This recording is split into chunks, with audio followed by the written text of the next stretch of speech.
We know that your time is precious, and so we're grateful for you spending your time with us here at the Texas Public Policy Foundation. My name is Joshua Treviño. I am the Chief of Intelligence and Research and the Director for Texas Identity here at the Texas Public Policy Foundation.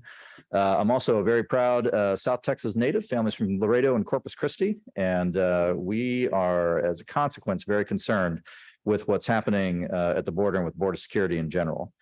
About a century and a half ago, the dictator of Mexico, Porfirio Diaz, quipped that he was sorry for his country. Poor Mexico, he said, so far from God and so close to the United States.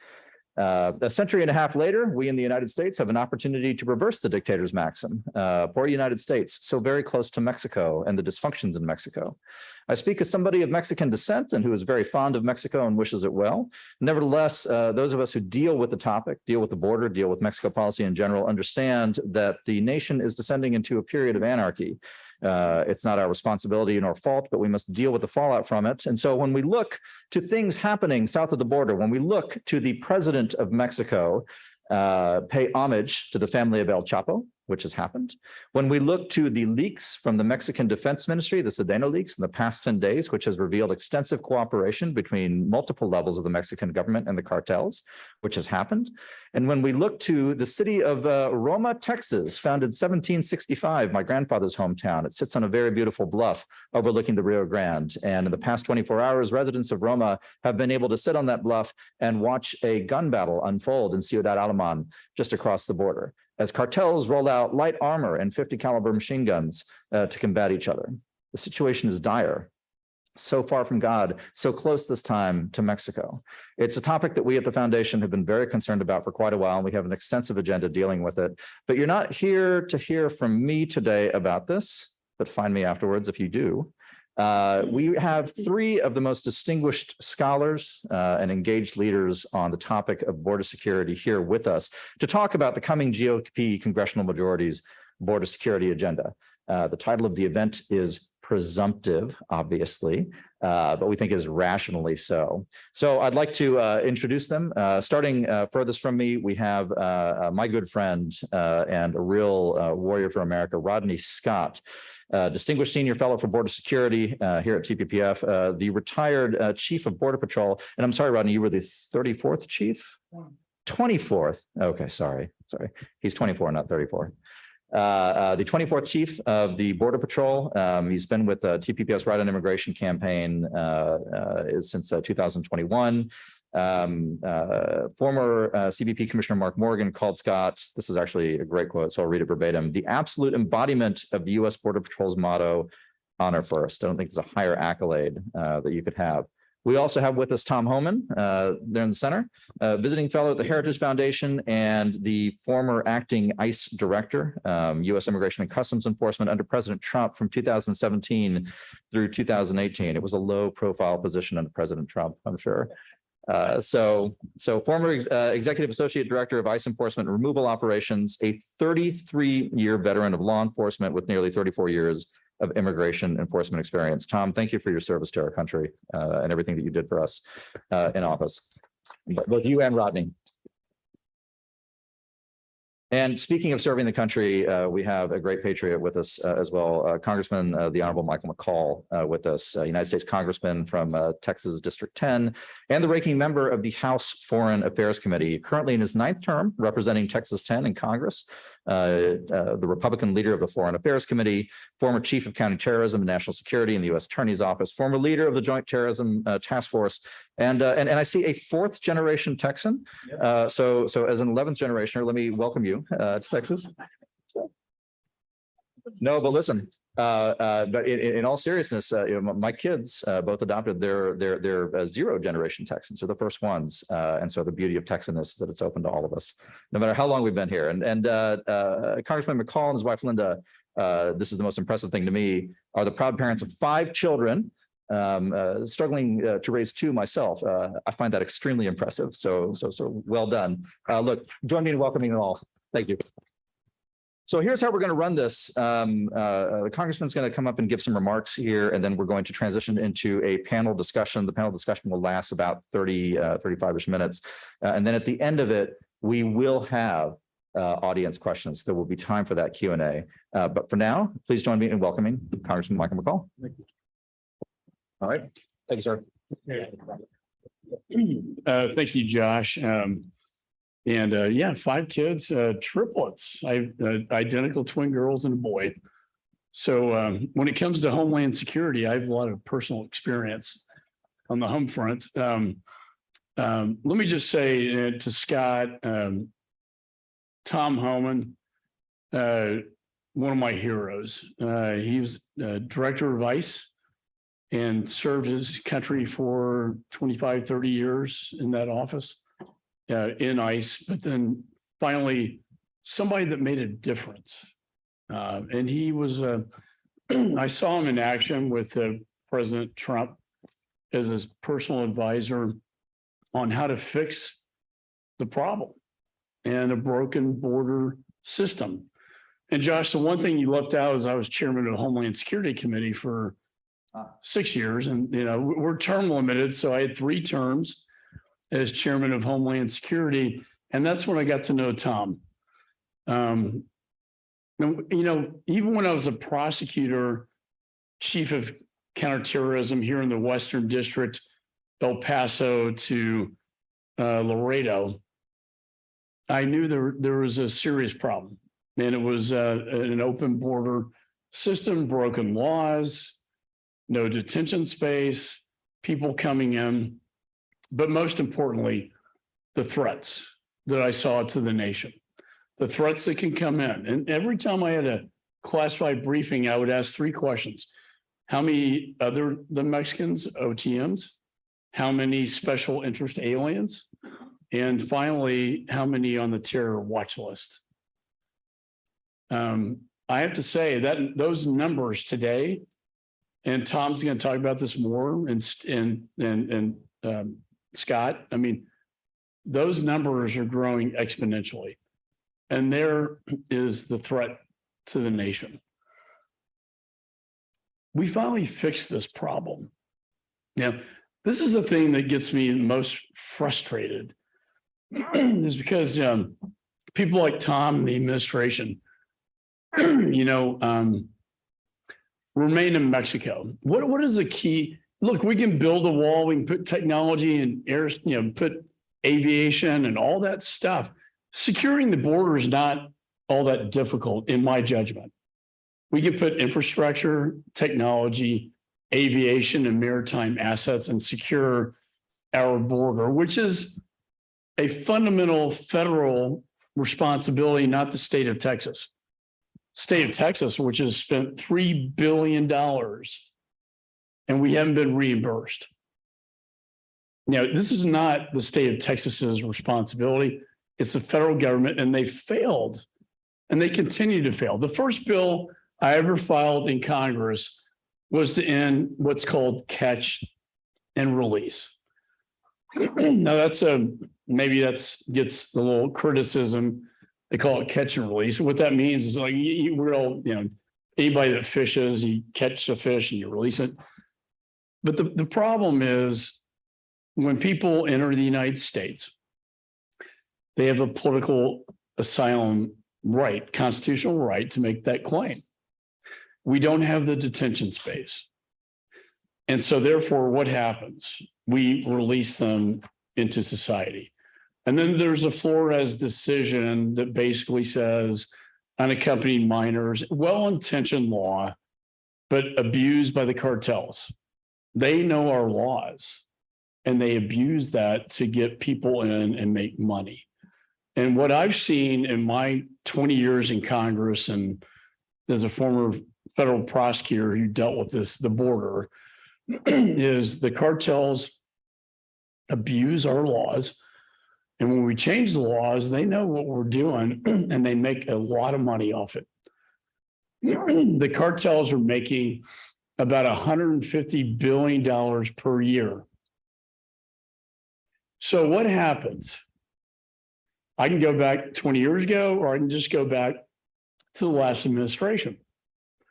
Remain in Mexico. By the way, I had a bill with Chairman Goodlatte, Judiciary, and my piece was the border. His piece was the immigration, and Tom knows as well. And this is our moment. So you talk about getting the majority back. We're going to dust off those bills and repass them because unfortunately, the Speaker of the House, Paul Ryan, decided to split the bill, one for the moderates, one for the conservatives. Couldn't get 218. We couldn't pass the bills. That was a historic opportunity and we blew it. I don't want to blow it when we get the majority this time.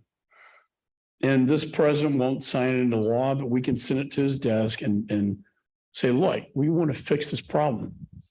But what I thought was brilliant was people like Tom and others in the prior administration said, okay, Congress can't get anything done. We're going to do it ourselves. What did they do? It's called Remain in Mexico, Migrant Protection Protocols. And what that meant was that, no, you don't touch base in the United States or then you're released into society. You have to remain in Mexico pending your political asylum claim. 85% of these political asylum claims are not warranted. Only about 10 to 15% actually are true political asylum. This is really smart. It was a smart immigration policy. What did President Biden do the first day in office? He rescinded Remain in Mexico. Rescinded it. I don't think he knew what he was doing. And since that time, Secretary Mayorkas, who I know very well when he worked for Jay Johnson and I was the chairman of Homeland Security, I said, you know better. You were the U.S. attorney in a border state of California and you know better. But what they did was they rescinded that law. And what happened? What happened? A flood of illegal immigrants started coming in. They're not really from Mexico. Most of them are Central America. You see them coming in from Haiti. And then, as I think Tom and Scott will talk about, the special interest aliens and on the terror watch list, which have grown exponentially. And that's what concerns me as a national security expert, the threat. But he rescinded that law on day one. Now the cartels control our border. The cartels have operational control of our border, the U.S.-Mexico border, not Border Patrol. In fact, Border Patrol turned their backs on Secretary Mayorkas because in their words, and I know Scott will talk about this, in their words, they said, sir, Mr. Secretary, you turned your back on us. And it's dramatic. And it has, for me, having dealt with this issue for so many years, it's so frustrating that we were there, that we had the solution, we had fixed the problem, and this administration is open it wide open. And what does that mean? It means 3.5 million people in this country that have no legal status, that we don't know what to do. How can we absorb them? What do you do about them? The young girls I see at the border are just sex trafficked in the United States. The young men, what's their home? MS-13. They're going to go to a gang. That's going to be their family. How do we deal with this as a society? It is absolutely incredible. And I think the worst of all of this, and I'm prepared to close, sir, Josh, man, I've been talking, but I will say this, the worst of all of this, fentanyls. And if you haven't been touched by fentanyls, you will. Someone in your family knows is going to die. It's a #1 killer of the youngest generation. Now, my daughter has been to 4 funerals, Westlake High School,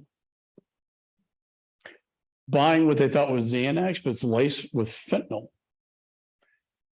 And there are enough fentanyls in this country to kill the American population 7 times over. 7 times over. And it's lethal. And it's here. And I think it's going to become a huge issue because it's killing our children in this country. In addition to all the other threats that come in that Tom and Scott are going to talk about, the threats. It's one thing just being illegal, but the threats. It's chaos, and we need to fix it. We get the majority, and we will. We're going to start passing laws, and I'm chaired Homeland. I'm going to be the chairman of the Foreign Affairs Committee. Remain in Mexico is a negotiation with Mexico and Central America. I will say this, President Trump, he had some guts. He basically told the president of Mexico, if you don't do this policy, I'm going to throw tariffs on you. And he forced him to do this. And the long-term plan, as Tom will probably talk about, is we were doing this on the border, and we would have like video screens with judges, and we would take care of the political asylum cases. We were going to build a detention facility in southern Mexico on the Central American border where they're crossing in. That's 200 miles versus 2,000 miles of the United States and Mexico versus Mexico and Central America. And that was going to be the next phase. Unfortunately, the president did not win. And now we're in this really bad position. I don't know if we can even go back to remain in Mexico, because I don't think AMLO, the president of Mexico, would ever agree to do this again. But we got to get this situation under control because it's a threat to all of us. I see Andrea Sparks and Grant Sparks, who he and I served in the U.S. Attorney's Office together, and Grant and Andrea was is Abbott's governor's human trafficking coordinator. This is the biggest human trafficking event of my lifetime. Dealing with this border for 20 plus years, probably 20, almost 30 years. Biggest human trafficking event of my lifetime. It needs to stop. And that starts with new leadership and a new majority. And we're going to take this issue head on. When I talk to Texans, we talk about inflation, we talk about, Russia, Ukraine, we talk about China and the threat from China, but the border impacts all of us. And I know they say, oh, every state's a border state. Okay. This is the border state. Texas is the state that is most afflicted by this. And we see it up front, close and personal. And I will do everything in my power, working with good people like these two individuals, to bring back some sensible policies that don't rein in chaos.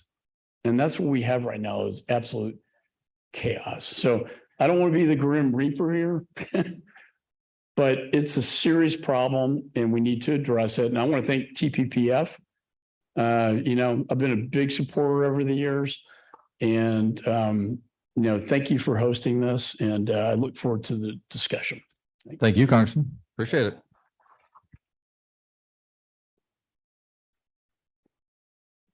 So I want to get into some questions here for the whole panel, and I'll throw this out to whomever wants to answer it. But one of the things that has shaped our approach to immigration and border security is the idea that we believe in. It's not prescriptive, by the way. I'm just describing our approach.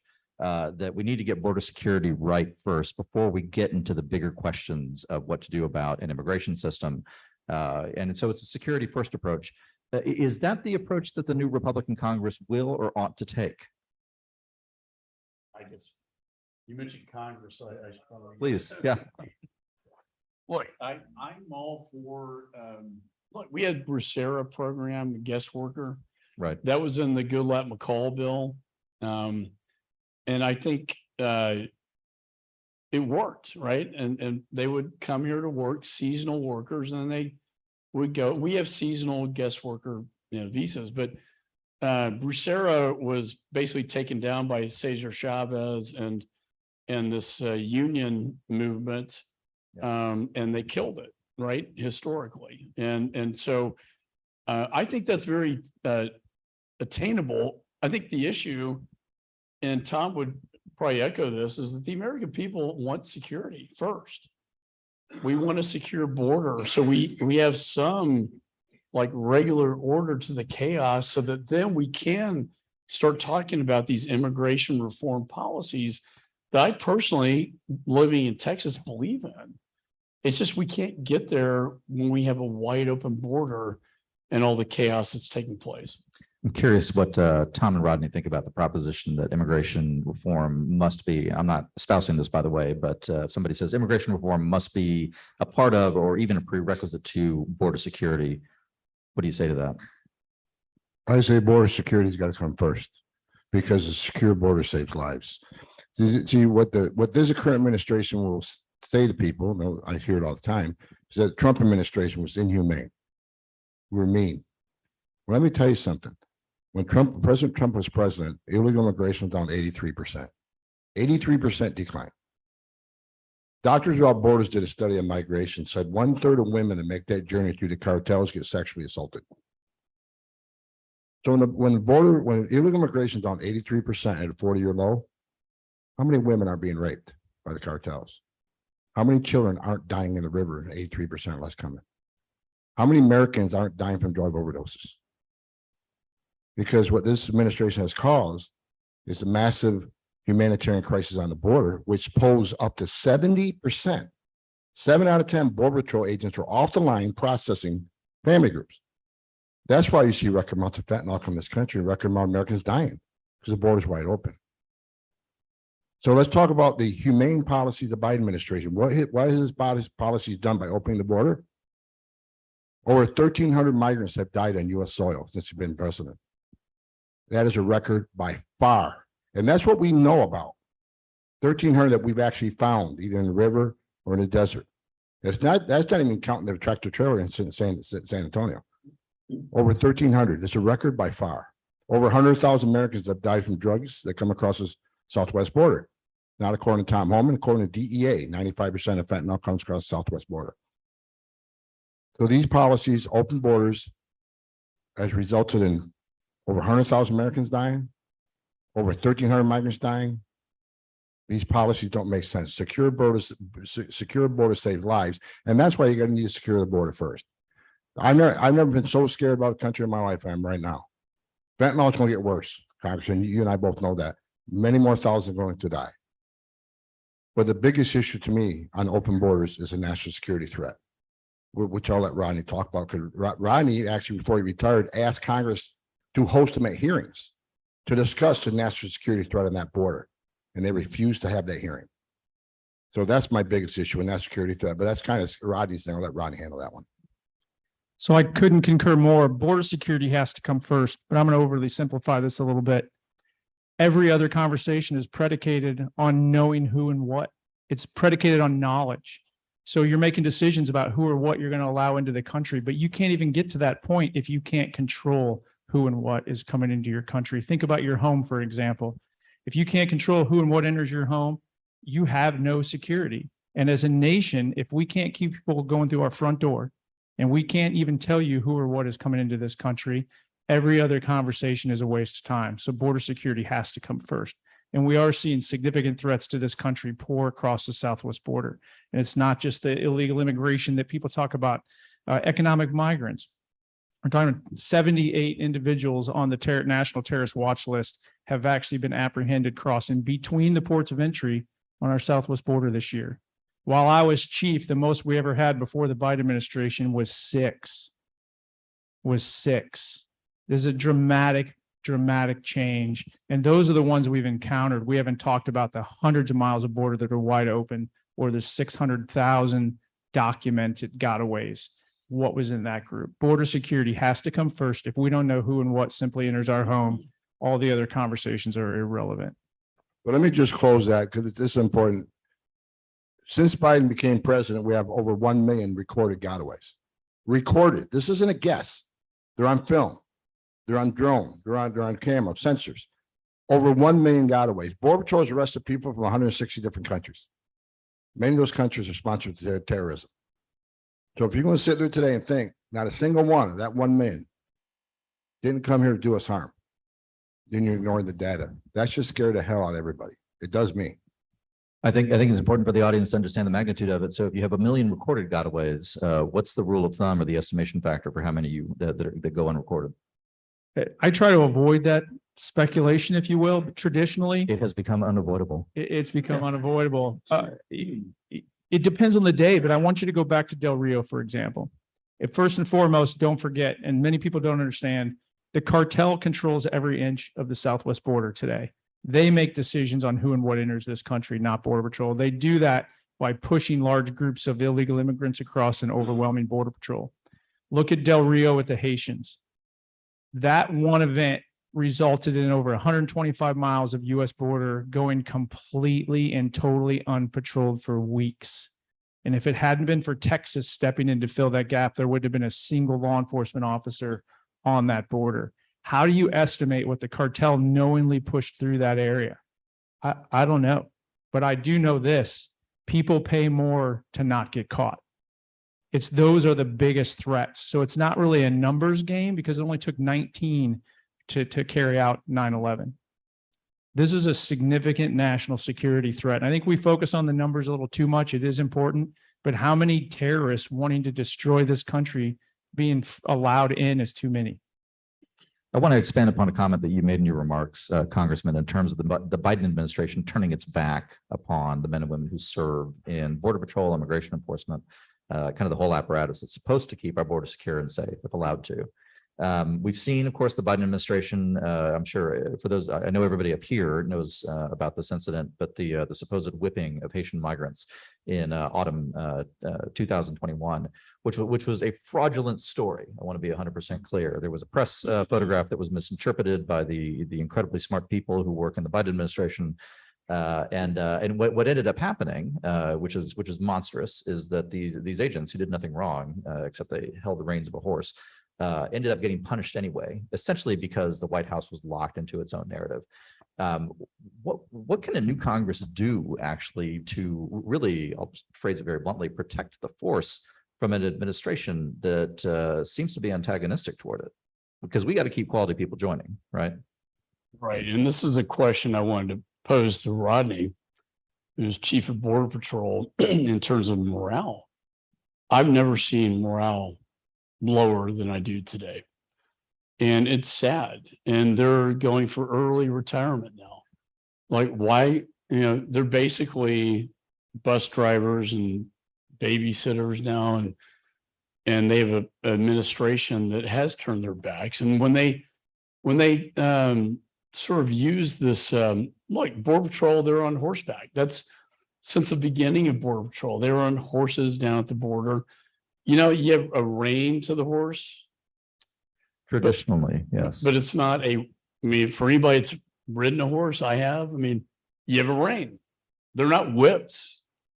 And what they did was this propaganda campaign saying that Border Patrol is using the reins of the horses to whip Haitians and turning it into some sort of slavery like crime. And it was all false. And we know that Secretary Mayorkas knew, like I said before, he knew better. He had the evidence from his own Border Patrol. This was not what they were trying. This perception thing was absolutely incorrect. But what did they do? They exploited this image to their own benefit, that Border Patrol agents are evil. ICE, this guy, God knows how many death threats he's had against him, that, evil. And all they're trying to do is what they were sworn under the Constitution to do, and that's to protect the United States of America. And I just find it so demeaning and so disgusting that they would take an image like that and lie about it. They knew, Josh, that was not correct, and they lied about it. They did. Saying they're whipping Haitians, like going back to slavery. And I would love to hear Rodney's perspective. Before, and Tom's I actually did morale. boxing with friends this morning from the hotel room on this issue, and I was pissed off as usual. Because the Secretary of Homeland Security had noticed from the guy who took the videos that they did not whip anybody. But he went to the White House and allowed the President of the United States, the Vice President, himself, the Secretary, numerous members of Congress call these men racist and attacked them for doing their job. These men and women, I was a Border Patrol agent. That's how I started my career. They're the finest 1% this country has. They're American heroes. He attacked them personally, not the agency, these officers. And I know it's like to be attacked. People attack me as ICE director all the time. I get it. Have at it. I'm a political appointee at that point. Take a best shot. These men didn't deserve that. They were doing the job. They did the job perfectly. The horses performed perfectly as trained. The agents performed perfectly as trained. But when the Secretary of Homeland Security gets at the White House podium and calls them out like that, that affects them the rest of their lives. They will never be the same. Their wives and kids who were bullied in churches and schools will never be the same. And he knew he was calling out innocent people at that point. It's disgusting. And I think he's a coward because he wanted to get along, go along with administration rather than stand up to the White House and say, no, guys, the story's wrong. We need to set it straight. Rather, he just went with the flow. So I said this morning, if he had any integrity, he'd resign.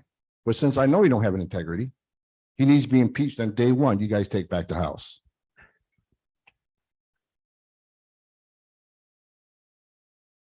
So to the original question, the morale, I've never seen the morale lower, and I'm very, very worried about it. The morale at the management level, they're used to some of the politics, but I'll just tell you, from the new appointees coming in and the disdain for the mission and the disdain for the agents, you can see on their face in meetings every day, just the way they interacted, it started to drain on people. But really the Del Rio incident put it over the top. And then in two ways. One, the fact that the administration basically jumps to conclusions, and due process is supposed to be something in the US that everybody else gets, but they didn't give it to the agents. But then when the agents found out that they literally knew and still lied about it, and I'll go beyond cowardice, it's treasonous, because you start to see an intent. You start to see, at least from the agent's perspective, a specific objective to demoralize the agents. And then you see the Secretary of Homeland Security, again, with all the evidence that the border is wide open, looking Congress in the face, looking America in the face with a little smug smirk and telling them that the border's secure. They've lost all confidence in their leadership from above. Morale's tanked. I spend a lot of time actually on the phone talking to a lot of agents, management level and agents that reach out. And I remind them of this. Administrations come and go. The mission of the Border Patrol is just as important, if not more critical today than ever before.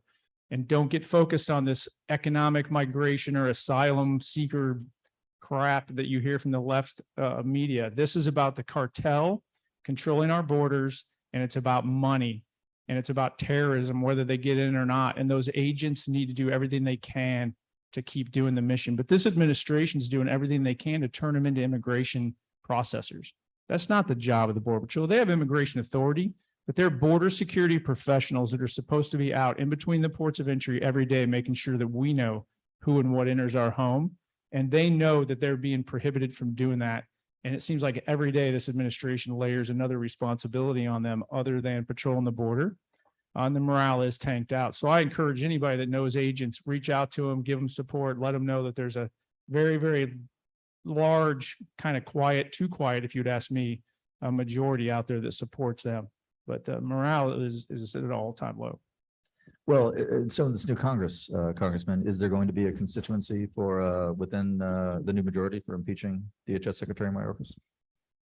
Yeah, I think that's going to be front and center when we take the majority. What do we do about this secretary who has betrayed, in my view, betrayed his country in our Border Patrol?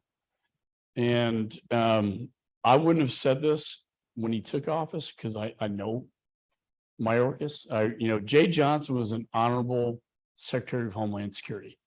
Yeah, he was in the other administration, but we worked together And you know what Jay Johnson said? When 1,000 people every morning, he would get up at 5 a.m. and look at the numbers. And he said, we know when there were 1,000 people that came in illegally, I knew I was going to have a bad day. Right? Because he was honest. Yep. Mayorkas knows better. And the numbers, as Tom will tell you, are astronomical today. I think he's been derelict in his duties, derelict in his responsibilities. And I do think you're going to see a lot of appetite, it's about accountability, Josh, more than anything. It's not about scoring political points or getting someone's, head, it's just about holding this administration accountable for what they have done. And don't listen to me. I'm just an elected guy. Listen, these two guys are the experts. And I believe we need to hold Mayorkas accountable. And I do think you're going to see charges to remove him from office. I'd like to put stump what you just said, Jay Johnson, who I respect greatly. Because when he was secretary and there's 1,000 a day, we all got called in. So what the hell are we going to do? 1,000 days, a bad day. Every time we hit 1,000, we're called over to the department. And Alejandro Mayorkas was deputy secretary during that time. He was in these meetings. In FY 14-15, during that, we had a crisis then, nowhere near this big. We had a crisis. How do we stop it? We built detention facilities. We detained people long enough to see a judge. 90% lost their case, as the congressman said earlier. We put them on an airplane and sent them home. The numbers tanked. Secretary Mayorkas knows this. He was there. What is he doing now? He's not detaining them. They don't leave with a hearing for a judge. And ICE has been decapitated. The secretary has said on national TV, being in the country illegally on its own is not enough for ICE to make an arrest. So he's doing the complete opposite of what he know worked in 14-15. That's the main reason for impeachment. He knows how to fix this, but he won't do it. Go ahead. That's exactly Go ahead, right. If I could just add real quick, I'm one of the few, I was in the Biden administration for almost 8 months, like 7.5 months. I sat in the meetings, and the one thing everybody needs to understand, it took me a little bit to really grasp it. This is not incompetence. This is on purpose. This is very intentional. They know the decisions, they know the implications of the decisions, and they keep making decisions that empower the cartels to control the border instead of our own government. Let me shift gears for a moment here and talk a little bit about cooperation from the Mexican side. Obviously, one of the great policy successes came out of the Trump administration was MPP, Remain in Mexico policy, Migrant Protection Protocol, which required cooperation with the Mexican state. Are we satisfied now today with the cooperation we're getting from Mexico? And Congressman, I think you mentioned that you didn't think we could go back to that era of cooperation. So tell us a little bit more about that. Well, look, to me, again, it was in the absence of Congress. Look, immigration laws are within Article 1 of the Constitution, Congress, right? Mm-hmm. I would argue that not due to my failure, but I had the border bill. Goodlatte had the immigration bill. I would say my leadership royally messed it up. When we get another opportunity to pass this, we will. But with respect to foreign governments cooperating, unfortunately, I'm not optimistic, and I'll tell you why. AMLO, who is the president of Mexico, has a laissez-faire approach to the cartels. He's like, you know what? I'm not going to be, like my predecessors who cracked down on the cartels and caused a lot of violence in my country. I'm going to let y'all play nicely in your own sandboxes, right? And so they all have their plazas, and they all play fairly well now, and they're making a ton of money. As has been said, they're making so much money off this, and so the GDP that comes back to Mexico is extraordinary. So if I'm AMLO, do I want to mess that up? I'm going to play nice with the cartels, let them do what they do, and I got a lot of revenue coming back in the United States. And by the way, China's given me the precursors to make the fentanyls to then, export into the United States. What a great foreign policy from China, right? They kill Americans and they make money off it. That's essentially what they're doing. It's like the opium wars reversed for China. And that's what really gets me. But to your point, the only reason Remain in Mexico got implemented was because we had a president who was willing to flex his muscle and threaten Mexico with tariffs. I mean, Tom knows this. That's the only reason they agreed to the migrant protection protocols Remain in Mexico. I don't see this president having the backbone to do that, nor do I see President of Mexico, AMLO, willing to enter into that discussion. But you know what? We get the majority. I'm going to put that front and center as chairman of foreign affairs, like Mexico, Central America, third country agreements, Remain in Mexico. All that's got to come back into the forefront because it worked. I just don't know if we can go back to that policy again, because you have a president who's not willing to flex his muscle, and you got a president of Mexico who has no desire to enter into Remain in Mexico or migrant protection protocols. He didn't like it in the first place. And the only reason he did it was we had a president at that time who was strong enough to say, you know what, you're going to do this, or I'm going to put tariffs on you. Now in Texas, they're our number one trading partner. So we were a little worried, right, from a trade perspective about, wow, you're going to do tariffs. But you know what? He didn't put the tariffs on. He got the policy that was necessary to fix this border issue. And sadly, again, on day one, this President Biden rescinded the whole program. Tom, Rodney, what do you think about cooperation from Mexico? I want to add to what the congressman just said. Sure. I remember a conversation in Oval Office on asylum. President Trump understood what asylum is that you're escaping fear and persecution from your home government because of race, religion, political affiliation, or membership in a specific social group. So you're escaping fear from your home government. That's what asylum is. When I explained to President Trump that based on current data immigration court, nearly 9 out of 10 Central Americans who claim asylum at our border never get relief from U.S. courts. They don't qualify or they don't show up. And he asked me, he says, then why the hell we keep releasing them? Because we never had a White House strong enough to do what they should be doing. He goes, well, things are about to change. So the third safe country agreement, where he said, okay, well, Tom, if they're escaping Honduras or home government, and they get to Mexico, have they not escaped that fear and persecution? Yes, they have. Then they should be claiming asylum in Mexico.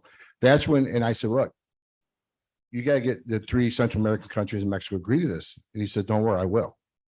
Because unlike other presidents, like this president doing right now, who's sending millions of dollars to Central America to create opportunity zones for people that don't have a need to leave the country. The money never gets to the people that need it. These countries are corrupt, bottom line. It's been done by administration after administration after administration. I sat in the Oval Office and President Trump said, hell no, I'm not giving them money. Matter of fact, I want to take the money away. Any international aid they get, I want to take away. First president to do it. And guess what? Within 3 days, we had the agreements. He held their feet to the fire. In Mexico, it's a violation of Mexican law to traffic in women and children throughout Mexico. They never prosecuted it until President Trump called Mexico, and it's the same thing. President Trump, whether you like him or love him, he called these countries and held them accountable, and it worked. So the cooperation now, there's no one talking to President of Mexico about controlling the northern and southern border. Again, because like Rodney says, this is by design. So that level of discussion isn't even happening. Last time the president of Mexico came up here about 4 months ago, if you watched C-SPAN, watched it, he was telling President Biden what he wanted and what he needed. Oh, yeah. That wouldn't happen under the Trump administration. No, it would not. So the cooperation from the countries under President Trump were forced, but it can be done. And with the right guy in the White House, you brush off those plans and get back to it. I couldn't concur more. I have no confidence in the current administration will do this based on the discussions I was in and what I saw. But it comes down to basic risk versus reward. And the government of Mexico right now either risks working with us and facing the backlash of the cartel and their bank accounts and even personal threats, because there's no threat from America. So it's all, if you look at it from that perspective, there's a ton of risk to working with us and really no reward. The last administration flipped that dynamic and basically made it more of a risk to not work with us. And all we asked them to do, and I think Tom would back this up, literally all we asked them to do was enforce their own laws. We didn't ask them to do anything crazy. We just said, hey, enforce your own laws, help us create a regional security plan, because guess what? Law and order actually attracts people, it attracts businesses, it's good for everybody. Chaos only helps the cartels. However, we understood there was dollar signs. So Trump answered that. And he made it sure that when they looked at the risk versus reward paradigm, if you will, that there was more benefit for working with the US than not. This administration walked away from all of that. And I'm not going to get into why, but I can just tell you, I did not see a single inclination that this administration would put any pressure on Mexico to do anything in this country's benefit.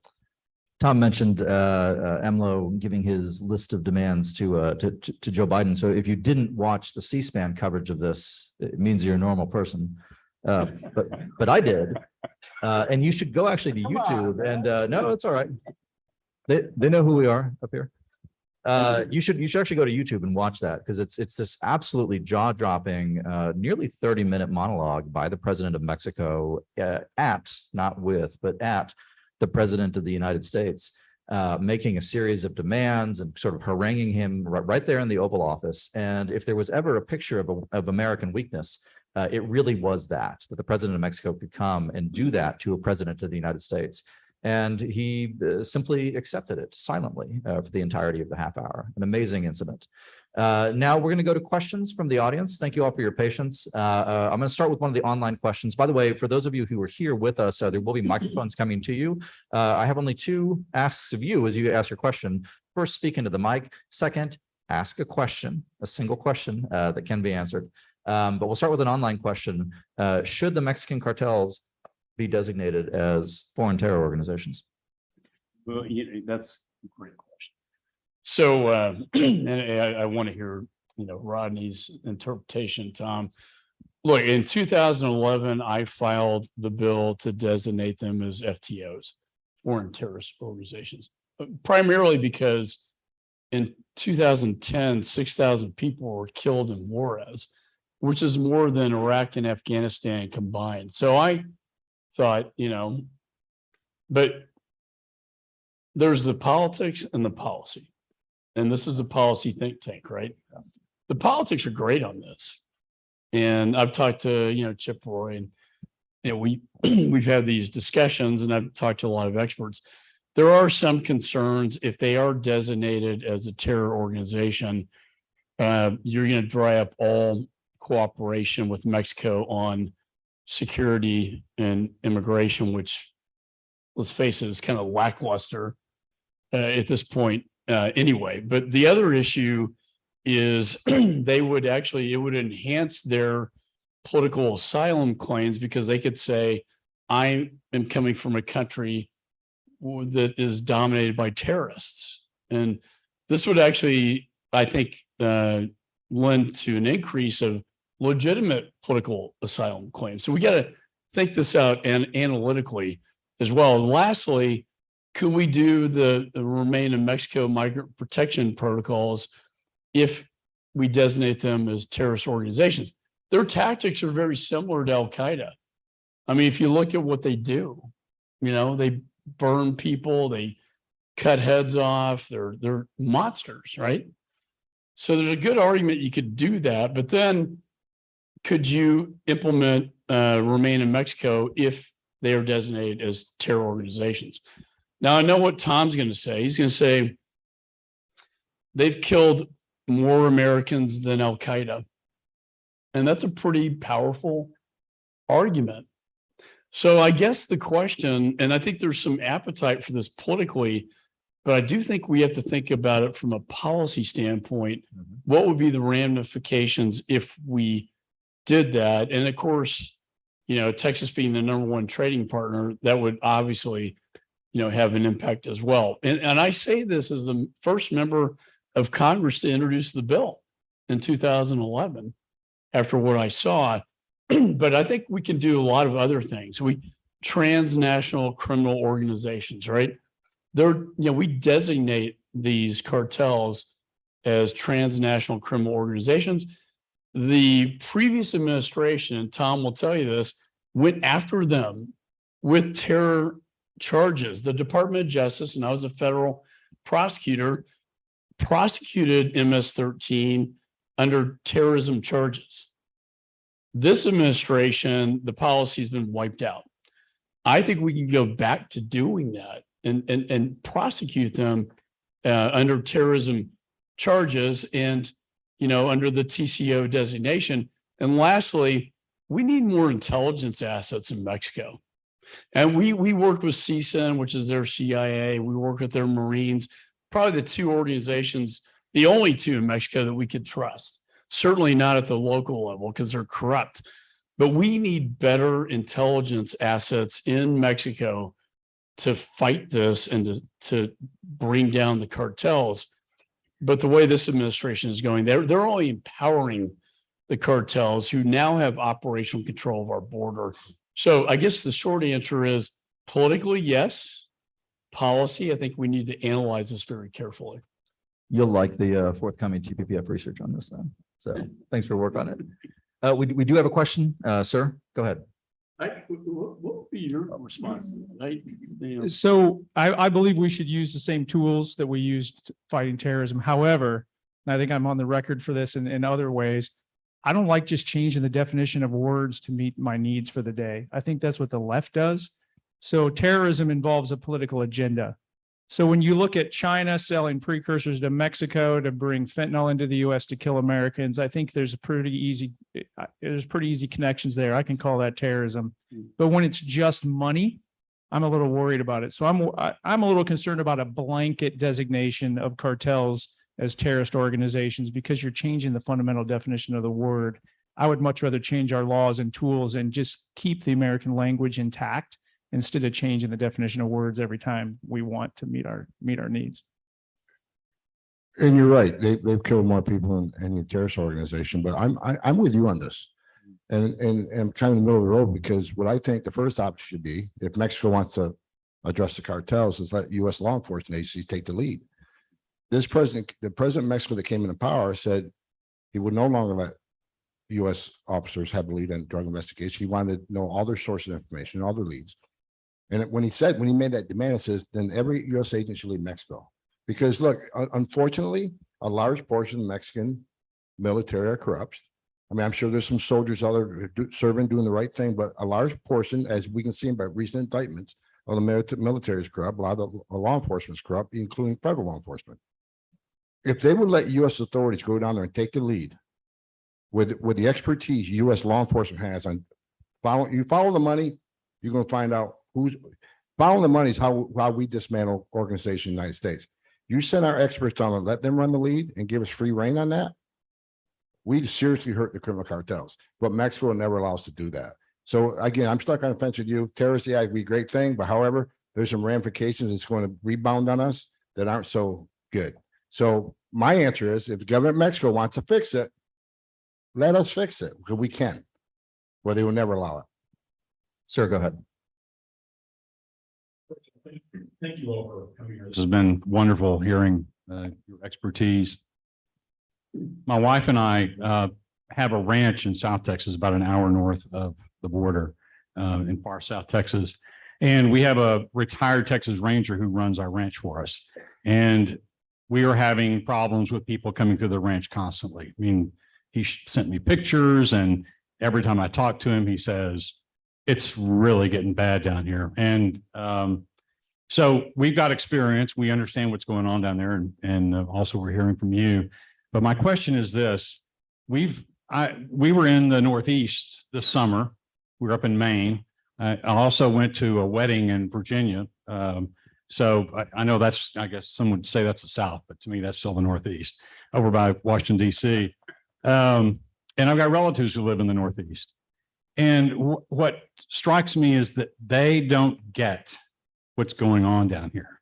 And so my question is, how do we change that perception? It's, to me, the rest of the country, unless you're in Texas, maybe Arizona, maybe Louisiana, you see what the governor in Florida is doing. But how do we get people to understand this is a real serious problem? I think it's an out of sight, out of mind situation for those folks, and they just don't see that it's that big of a deal. So how do we change that?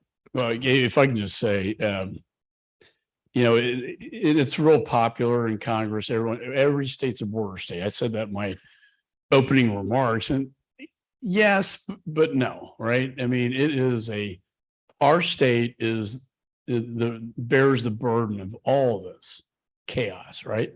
Your ranch. I have so many ranchers I talk to, and Tom and Rodney, they're just being overrun by the cartels. And I personally like the idea of, I know it's controversial, but the idea we're busing them to DC and New York and Martha's Vineyard, you know why? Because we're saying to them, look, this is what we deal with day in and day out. You're gonna have to deal with this too. And it brings the issue to their attention. Like, what are you gonna do with them? Because the state of Texas has spent, and Josh, correct me, but I think $3 billion dealing with this problem, not being reimbursed for federal responsibility. I like that idea because it's visual, and then they have to deal with the problem that we deal with every day. I hate to descend into regionalism, but I will. And I married a gal from the Midwest, so it's not like I'm parochial about it. But there are subcultures in the country for whom there is no upper bound to what they're willing to ask other parts of the country to suffer. And this is a 100% example of it. Any thoughts from you all before we go next? If I could jump in real quick, Tom and I do this every day. We try to share the message. We try to just bring attention based on facts and evidence that's defendable. But unfortunately, the mainstream media won't cover it. I'm not on contract with any news outlet specifically so I can talk to anybody. And I have reporters from several of the mainstream media outlets that want to talk to me. Their producers and editors don't want the story on. So I hate to do this. It sounds cheesy, but it's up to you. The only way we're going to change the dialogue now and really share the message more is if it's person to person, whether it be your social media, your face to face. But everybody in the political spectrum, even the four of us up here by many, are just seen as political pundits or talking heads. They're not going to believe what I say, but the friends that you have, your oikos, if you will, they'll believe what you say. And I guarantee you have friends that don't agree with you on this political spectrum that you have not broached this subject with. And we need to start having adult conversations in a civil way, talking about it simply, knowing who and what is coming into our country. And we're not doing that today. How is that not universal? Would you just take the locks and doors off your home and let anybody come in? No, but we can't talk about who we do and don't let in until we can control it. And I've found that conversation kind of sticks, or that is starting right there. But I'm not going to be able to solve this, and neither are any of us. But you guys can. But people need to get more engaged at the grassroots effort and start spreading the truth about what's going on. So I want to. If I could real quick, I want to double down what the congressman said. Governor Abbott and Governor DeSantis are brilliant because they got Democrat governors and Democrat mayors start talking about this. There's two smart men. And I want to say one thing about Governor Abbott. I go to Texas, I give a lot of speeches. So a lot of people say he's not doing enough. Let me tell you something. He's doing more than anybody this administration is doing. Every alien that his DPS troopers arrest for trespass, they get fingered, they get fingerprint embedded, which means when they get released, we know they're not terrorists. That's And good. they were a Godaway. And they weren't a Godaway. Second thing is every ounce of fentanyl he seizes saves lives. So Governor Abbott, your governor, is doing a fantastic job. Now, after the election, we're pressing to get to the invasion clause. But until then, Governor Abbott has done more than anybody in this administration. I support the man because he stuck his neck out there. He's taking a lot of hate for it. But he's not only protecting Texas, he's protecting the United States because 98% of these people aren't staying in Texas. Bethany, we're going to give you the last question. Rodney, before you talked about redefining terms, I'm wondering if you could help us who are on the other side of the media, who are trying to push back against the narrative. And if you can just define from your perspective and your years of experience, why the terms matter, illegal alien instead of immigrant or migrant, and why the term people who are coming or asylum seekers matters, and that they're being released legally matters, when in fact, from your experience, Nina, that isn't the case. Yeah, one of the things I think is so challenging with this entire debate on border security and immigration is transparency. It's really hard to find factual information about, they call them asylum seekers. Well, how many people actually have a positive adjudication at the end of that case? Less than like 25%. I think it's actually more like about 15%. The rest are fraud. And then how many people are ordered deported actually leave? And then even the terms, illegal alien means something. This country was built on immigration. When I joined the Border Patrol, we were still Immigration Naturalization Service. It was ingrained into us that what we were doing was really protecting the legal immigration system. And when you start using terms like non-citizen or migrant, and you blanket everybody, I think it really does a disservice to the immigrants that are coming to this country doing the legal process and doing it right. And I think you need to call out when people are violating the law. Because by the way, simple context, they're cutting in line and they're creating these horrendous weights for people that are trying to do it legal. And there are real implications. So I'm a big believer in using the right terms. And then this administration will talk about, oh, they're all asylum seekers. Well, we won't even talk about whether it's fraud or not. It's illegal to cross the border in between the ports of entry regardless. So it is not legal to cross in between the ports of entry just to claim asylum. It's a violation of 8 USC 1325. You can look it up. But they don't want to talk about that at all. They only want to talk about the asylum part. Yes, they have a right to claim asylum, but they also have a right to be detained. We can ask them to stay in Mexico or even still be prosecuted for the 1325, which would deter a lot of this cross-border traffic. But that people, again, need to do a little bit more research because there's just not enough time, even in these 1-hour segments, to really get into the weeds on all the different issues. And this administration is absolutely, you give credit where credit is due. They are miraculous at taking a tiny little partial truth and then spinning it into a story that's completely a lie. But it always starts out with a little bit of a hook that's the truth. They're asylum seekers. Well, yeah, they are, but they don't meet the legal definition by any way, shape, or form. And they're being coached on basically how to give fraudulent information at the very first interview so that they will get released into the U.S. to never be seen again. They don't want to talk about that part. But terminology matters, and it is illegal to enter this country without going through a port of entry and without being admitted. That's just a fact. One of the most fundamental prerogatives of any political community, be it a nation or anything else, is the ability to define itself and also to define who is and is not a member of it. It's such an existential question that we sometimes lose sight of it. But this is why immigration and border security matter so much. And so the men and the women who dedicate themselves to working in it, laboring in the halls of Congress, on the border itself, in the bureaucracy, are really the ones who are adjudicating and helping to preserve an American future that is worthy of the American inheritance that we have received. So in that spirit, I'm profoundly grateful, Rodney Scott, Tom Homan, Congressman McCaul. Thank you for joining us today. Please join me in a round of applause. Thank you.